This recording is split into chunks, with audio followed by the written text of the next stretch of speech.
राजा की 7 रानी थी। राजा अपने गुरु के पास जा रहे थे। रास्ते में एक पनहारी की लड़की मिली। उसने राजा से पूछा, आप रोज कहाँ जाते हैं? राजा ने कहा, मैं आश्रम जाता हूँ। ज्ञान के लिए पनिहारी की लड़की बोली, क्या आपने त्रिया चरित्र पढ़ा है? राजा कुमार ने न में सर हिलाया। पनिहारी की लड़की हंसते हुए बोली, क्या फायदा ये सब पढ़ने का जब यही नहीं पढ़ पाए? राजा कुमार को बड़ा आश्चर्य हुआ को वो अभी तक ये क्यों नहीं पढ़ा। राजा सीधे गया अपने गुरु के पास। गुरुजी प्यार से बोले, क्या हुआ राजकुमार, आप इतने गुस्से में क्यों हैं? राजकुमार ने गुस्से में कहा, अपने हमें अब तक त्रिया चरित्र क्यों नहीं पढ़ाया? गुरुजी बोले, क्योंकि इसमें बहुत खतरा है, इससे आपकी जान भी जा सकती है। आप उसकी चिंता मत कीजिए, मैं ये देख लूंगा, आप बस मुझे ये पढ़ाइए, मुझे पढ़ना है। अब गुरुजी उन्हें कैसे मना कर सकते हैं? वो बोले। ठीक पूरे 1 साल बाद राजा के लड़के से गुरुजी बोले, अब आपकी पढ़ाई पूरी हो गई है, अब आप जा सकते हैं। और साथ ही साथ उन्होंने एक सुपारी दिया और कहा, आप इसे मुख में रख लेना। आपके ऐसे करने से आपको कोई भी नहीं पहचान पाएगा, परंतु आप सबको पहचान सकेंगे।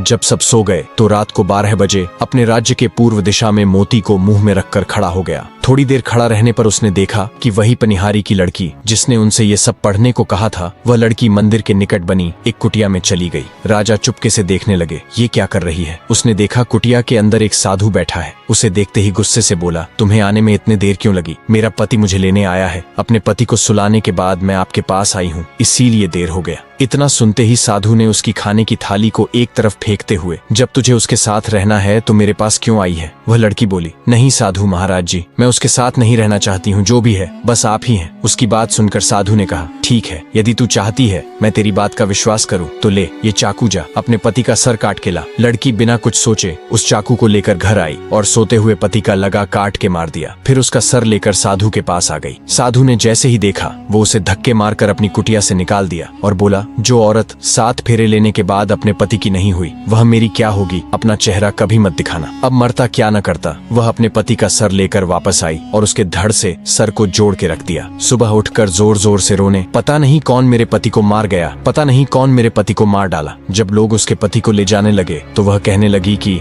मैं इनके साथ सती हो जाएंगी, क्योंकि इनके अलावा अब मेरे जीवन का कोई अस्तित्व नहीं रह गया है। ये सुनते ही राजा को हंसी आ गई। वो जोर से हंसते हुए बोला, त्रिया चरित्र जाने नहीं कोई, पति मार के सती हुई। पनिहारी की लड़की समझ गई और वह राजा से बोली, हे राजा, तुम मुझे बोल रहे हो, जहाँ भी जाना चटाई या झाड़ कर ही बैठना। रात को फिर राजा उसी चौराहे पर खड़ा हो गया तो उसने देखा कि उसकी 7 पत्नियां अपने हाथ में खाने से भरी थाली लेकर उसी कुटिया की तरफ जा रही है। राजा को रानियां पहचान नहीं पाई और उसे चौराहे पर खड़ा देख बोली, ये लड़का इधर आ, थोड़ा यह थालियां उस कुटिया तक पहुंचा दें। राजकुमार ने बिना कुछ कहे जैसा उन्होंने कहा वैसे ही किया। वो उसी साधु के पास गई और साधु से कहा, इसने मेरी मदद की है, इसीलिए इसको आज रात यही रहने की व्यवस्था कर दीजिए। साधु ने अपने एक चेले को इशारा किया और वह राजा को लेकर एक कमरे गया जहाँ सिर्फ एक चटाई बिछी हुई थी। चटाई पर बैठने वाला था कि उसे पनिहारी की लड़की की बात याद गई। राजकुमार ने सोचा, मैं एक राजकुमार हूँ, फिर भी आज रात यही रुकने के लिए मुझे एक चटाई पर सोना होगा, क्यों ना एक बार उस पनिहारी की बात मान लूं।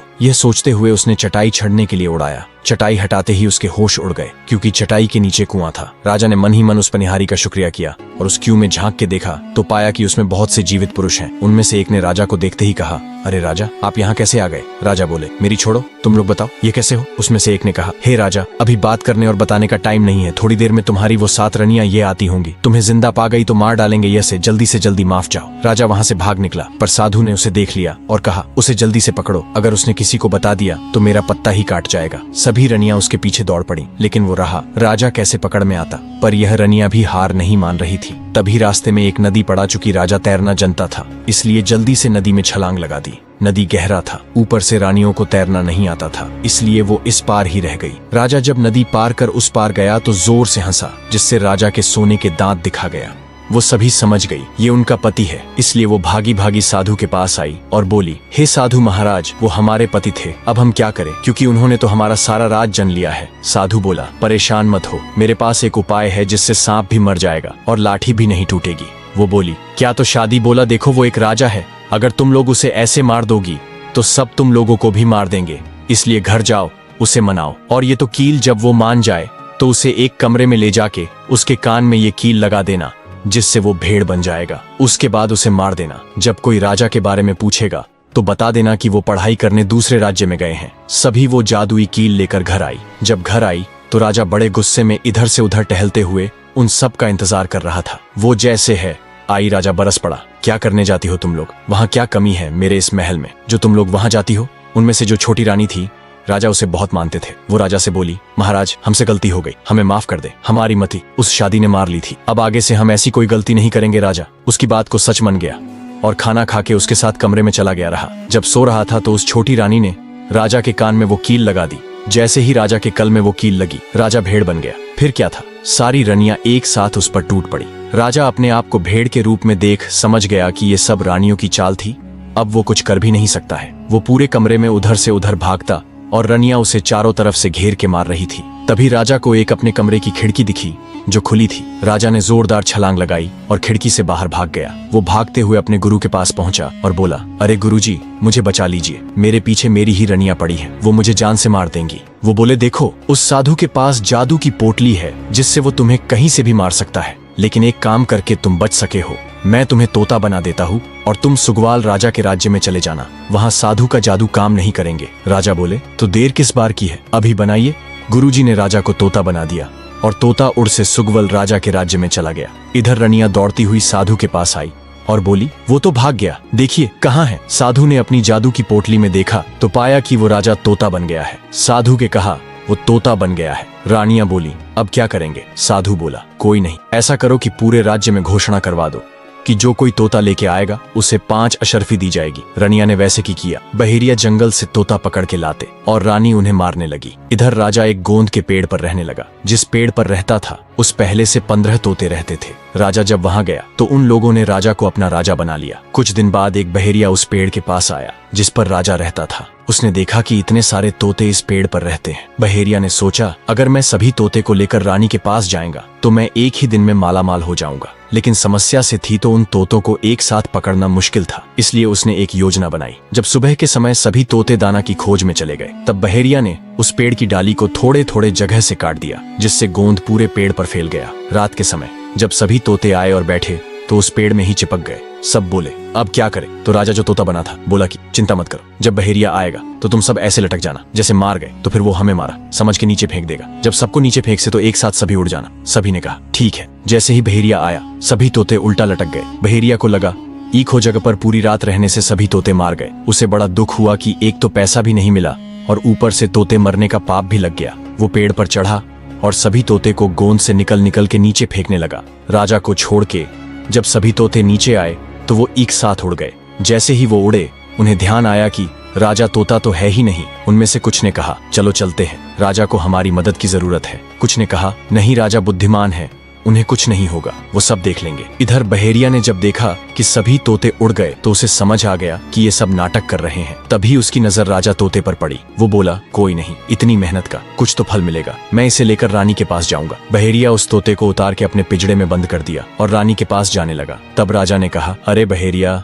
तुम मुझे रानी के पास ले जाओगे तो तुम्हें क्या मिलेगा? बहेरिया खुश होते हुए बोला, 5 अशर्फियां। तोता बोला, मैं तुम्हें 50,000 अशर्फी दिलाऊंगा अगर तुम मेरा कहना मानोगे तब। बहेरिया बोला, क्या? तोता बोला, मुझे सुगावल राजा के बाजार में ले चलो। बार अगर कोई तुमसे बोले कि इस तोते का दाम क्या है तो बोलना तोता अपना दाम खुद बताएगा। बहेरिया मान गया और उसे सुगावाल राजा से बाजार में ले गया। राजा सुगावल के बाजार का ये नियम था कि जो भी व्यापारी अपना सामान बेचने आता वो दिन भर बेचता और शाम को जो बच जाता राजा खरीद लेता। शाम से समय बाजार के सभी वस्तुएं बिक गईं, केवल उस तोते को छोड़ के, क्योंकि तोता अपना दाम इतना महंगा बताता कि कोई उसे लेता ही नहीं। अंत में राजा के दरबारी राजा के पास आए। राजा ने उनसे बाजार का हल पूछा तो वो बोले, महाराज, आज बाजार में एक विचित्र तोता आया है जो अपना दाम खुद बताता है, उसको छोड़ के सब कुछ बिक गया है।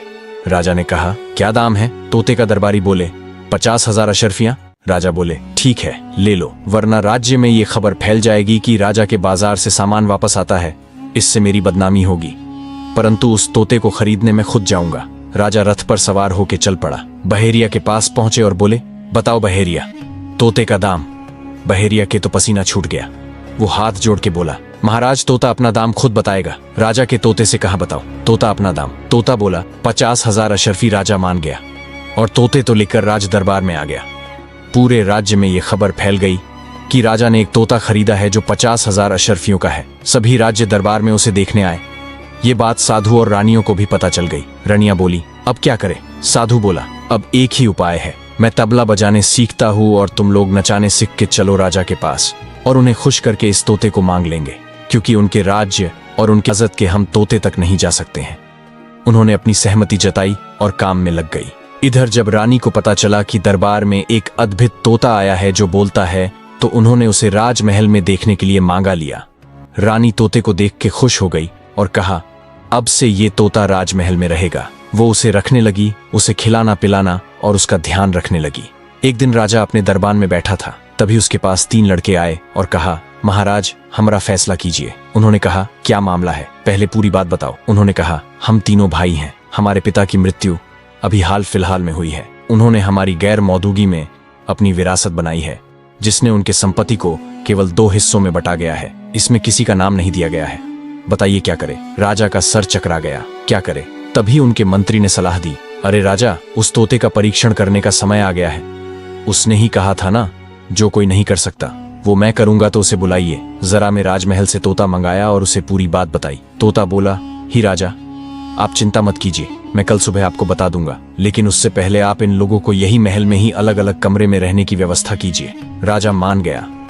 रात के समय जब सब सो गए तो राजा उन तीनों में सबसे छोटे बेटे के पास गया और कहा, ये क्या बैठ के सोच रहे हो, ये लो तलवार और जाओ। दोनों भाई तुम्हारे सोए हैं, उठे मार दो, सारी की सारी संपत्ति तुम्हारी हो जाएगी। छोटा बेटा बोला, आप पागल हैं क्या, मैं थोड़े से संपत्ति के लिए अपने भाइयों को हत्या नहीं करूंगा, मुझे नहीं चाहिए। ये संपत्ति भाई रहे तो संपत्ति मैं खुद कमा लूंगा।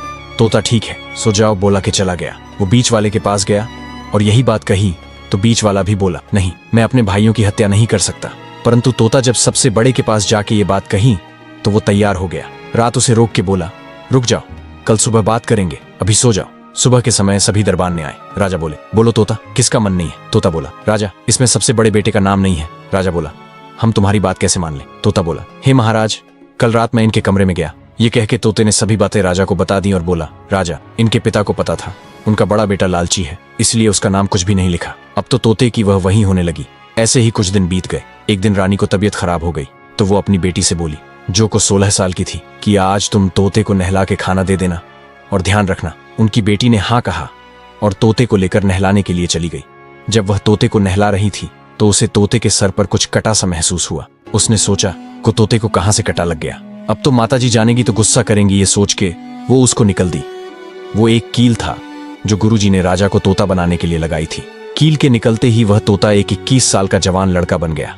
राजकुमारी देखते ही डर गई और डर के जैसे ही चिल्लाने की हुई, राजा ने उसका मुंह बंद कर दिया और कहा, तुम हरो नहीं, मैं एक राजा हूं, कुछ कारण है जिससे मैं ऐसा बना हूं। राजकुमारी बोली, मुझे बताओ, वरना मैं सबको बता दूंगी। राजा बोला, अभी नहीं, अभी तुम कील जहां मेरे सर में लगी थी वही लगा दो। जब सब सो जाएंगे तब इसे निकालना, मैं फिर तुम्हें सब कुछ बताऊंगा। राजकुमारी को उसकी बात अच्छी लगी। वो उसे वापस तोता बना दिया। रात को जब सब सो गए तो राजकुमारी उसे फिर से लड़का बना दिया।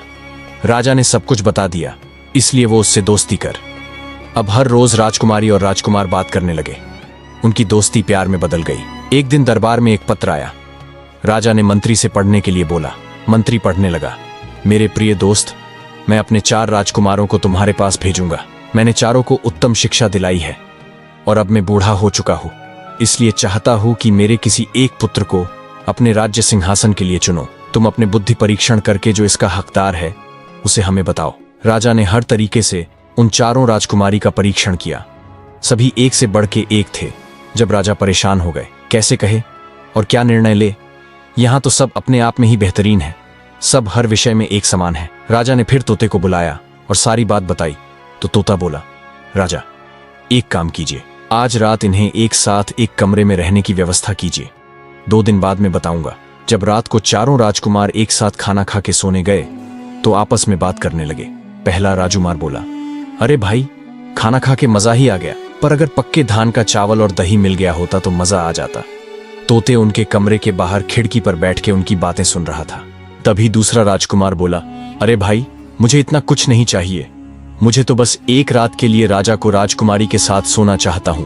तो तीसरा बोला, अरे बाप से राजा ने सुन लिया ना तो जान से मार देगा मुझे, इतना भरी कोई इच्छा नहीं है, मैं तो बस ये चाहता हूं कि कोई वाराणसी से बना पान खिला दें। तो चौथा बोला, मुझे तो नींद ही आए, कितना दिन हो गया, मैं चाहता हूं 4 बड़े और कोमले गद्दे पर सो जाऊं। चारों अपनी अपनी बात करके सो गए। अगली सुबह तोता ने राजा से उनके इच्छा अनुसार सामग्री तैयार करने को कहा। रात को उनकी इच्छा अनुसार किया गया। सब बहुत खुश हुए। अगले रात को तोता उनके घर की खिड़की पर बैठ के उनकी बातें सुनने लगा। पहला राजकुमार बोला, क्या यार राजा, कैसा मुझे दही खिला दिया, दही में दूध था। तो दूसरे ने कहा, तुम्हें पता है रात को मैं ही किनारे सो के गुजर दिया, क्योंकि राजा की लड़की से मुझे तेली के जैसा बदबू आ रहा था। वहीं तीसरा बोला, अरे यार ये तो छोड़ो, मेरी तो इच्छा ही छोटी थी, पर राजा ने वो भी पूरी नहीं की। रात चौथा अपनी पीठ दिखाते हुए बोला, तुम सबको अपनी अपनी पड़ी है, ये देखो मेरी पूरी पीठ ही छिल गई है, गद्दे के नीचे बाल था शायद। तोते ने राजा से सब बताया तो राजा ने दही जमने वाली को बुलाया और पूछा तो वो बोली, मुझे माफ कर दीजिए राजा जी, उस समय मैं अपने बच्चे को दूध पिला रही थी, मेरे स्तन से निकलकर एक दूध दही में गिर गया। फिर राजा रानी के पास गया और पूछा तो रानी बोली, अपने मंत्री जो जात के तेली है उनकी पुत्री के साथ राजकुमारी की मित्रता है। फिर राजा ने पनिहारी को बुलाया। वो बोला, महाराज इसमें मेरा कोई दोष नहीं है, मैं तो उसी दिन के पत्ते का पान बनाया था, इसमें पान का पत्ता लाने वाले का दोष है। राजा ने उसे बुलाया तो वो बोला, महाराज पत्ता तो उसी दिन थोड़े थे, लेकिन सफर दूर होने के कारण अगले दिन पहुंचे हैं। उसके बाद राजा उस घर में गए जहां चौथा राजकुमार सोया था। उस पर बिछे गद्दे को बहुत बारीकी से देखा तो पाया कि सबसे नीचे वाले गद्दे में एक बाल लगा है। राजा ने तोते से कहा, तब क्या किया जाए? तो तोते ने कहा, चौथे को राजा घोषित कर दे। राजा बोले, क्यों और कैसे? तो तोता बोला, राजा जी 1, 2, 3 में से पहले ने कहा कर, दूसरे ने सूंघ कर, तीसरे में चबा के बताया गई, परंतु चौथे ने बिना देखे बता दिया है, इसीलिए इसे राजा बना चाहिए। राजा तोते के निर्णय से खुश हो गया। इधर जब साधु और राजा की रानियां नाचना गाना सीख ली तो वह भी गई। राजा सुगावल के दरबार में आए और कहा, महाराज हम आपको अपनी कलाकारी प्रस्तुत करना चाहते हैं, हमें इजाजत दीजिए। राजा ने इजाजत दे दी। सभी रानी या और वो साधु नाच गान करने लगे।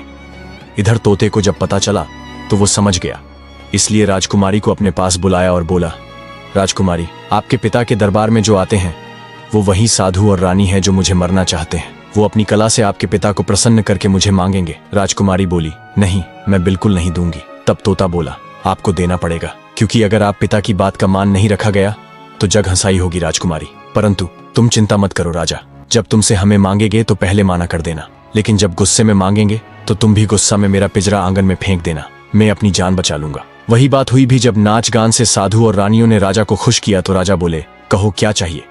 साधु बोला, महाराज मुझे वो तोता चाहिए जो आपके राजमहल में रहता है। राजा बोले, अरे ये कैसी छोटी सी चीज मांग रहे हो, कहो तो सोना चांदी, ये तुम्हें तौल दूं। तोता तो बहुत ही कम पैसे का है। साधु बोला, नहीं महाराज मुझे बस वही चाहिए। राजा बोले, ठीक है, अपने दरबारी को आदेश दिए कि जाओ राजमहल में से तोता लेके आओ। दरबारी चला गया। जब वो महल पहुंच और राजकुमारी से तोता मांगा तो उसने मना कर दिया। राजा अपनी लड़की के पास राजमहल में आए और उनके पीछे पीछे सभी रनिया और साधु। राजा ने राजकुमारी से पिंजरा मांगा तो पहले वो मना कर दी, पर राजा जब उस पर गुस्सा हुए तो वो भी गुस्से में उस पिंजड़े को आंगन में फेंक दिया। उसके फेंकते ही तोता सरसों का दाना बन गया और पूरे आंगन में बिखर गया। तभी साधु कबूतर बन के उन दानों को चुगने लगा, लेकिन एक दाना पास को नाली में चला गया जिसमें राजा के प्राण थे। कबूतर बन साधु ने उसे भी चुगाने का सोच जैसे ही उधर गए और चूगने के लिए झुका, तोता सरसों से बाज बन गया और वही कबूतर बन साधु का मार गिराए। ये सब देख रनिया भाग खड़ी हुई और राजा सुगावल के आश्चर्य की सीमा नहीं रही, यहां तक कि राजा बेहोश हो गया। उन्हें उनके कमरे में ले जाया गया और बाज वापस तोता बन के पिंजड़े में बैठ गया। जब राजा को होश आया तो उन्होंने राजकुमारी और तोते को पुजारा सहित अपने कमरे में बुलाया और राजकुमारी से बोले कि सच सच बताओ ये सब क्या था? राजकुमारी बोली, पिताजी इससे पहले मैं आपको बताऊं, आपको मैं कुछ दिखना चाहती हूं। राजा ने कहा, ठीक है फिर दिखाओ ही। राजकुमारी से तोते को पिंजरे से निकल उसके सर से कील निकल दी। कील निकलते ही तोता राजा में परिवर्तन हो गया। अब तो राजा को और आश्चर्य हुआ। उन्होंने तोते से सारा माजरा पूछा तो राजा ने शुरू से अब तक जो कुछ हुआ वो बता दिया। राजा बोले, तो अब क्या करना चाहते हो? क्योंकि शादी तो मार हुआ और साधु के बिना रनिया तुम्हारी कुछ नहीं कर पाएंगी। तो बोला, महाराज मैं जनता ही वो मेरा कुछ नहीं कर सकती, लेकिन अब मैं उनके साथ नहीं रहना चाहता और अब मैं आपकी पुत्री से प्रेम करता हूं और वो भी मुझसे। अगर आप इजाजत दे तो हम दोनों शादी कर लें और उसके बाद में इन्हें लेकर अपने राज्य लौट जाऊंगा। राजा कुछ बोलने को हुआ, उससे पहले राजकुमारी बोली, पिताजी मैं भी इनसे बहुत प्रेम करती हूँ, अगर इनके साथ नहीं हुई मेरी शादी तो मैं किसी के साथ नहीं करूंगी। राजा ने उनकी शादी करा के विदा कर दिया। यह खबर सुनको ही तीनों रानियां रुपया पैसा गहना लेकर भागने लगीं तो राजा ने अपने सैनिकों से पकड़वाया और उन्हें उसी कुएं में गिरा दिया। राजकुमारी ने उनसे कहा, धन्य है विद्या, धन्य ये नारी पति मारने को बनी। लचरी जिस कुएं में सबको मारा, इनको भी उसी की बलिहारी। अगर आपको हमारी कहानी पसंद आई हो तो हमारे YouTube अकाउंट को लाइक और सब्सक्राइब करें और शेयर करें और नई कहानी के साथ बने रहें। जय हिंद, जय भारत।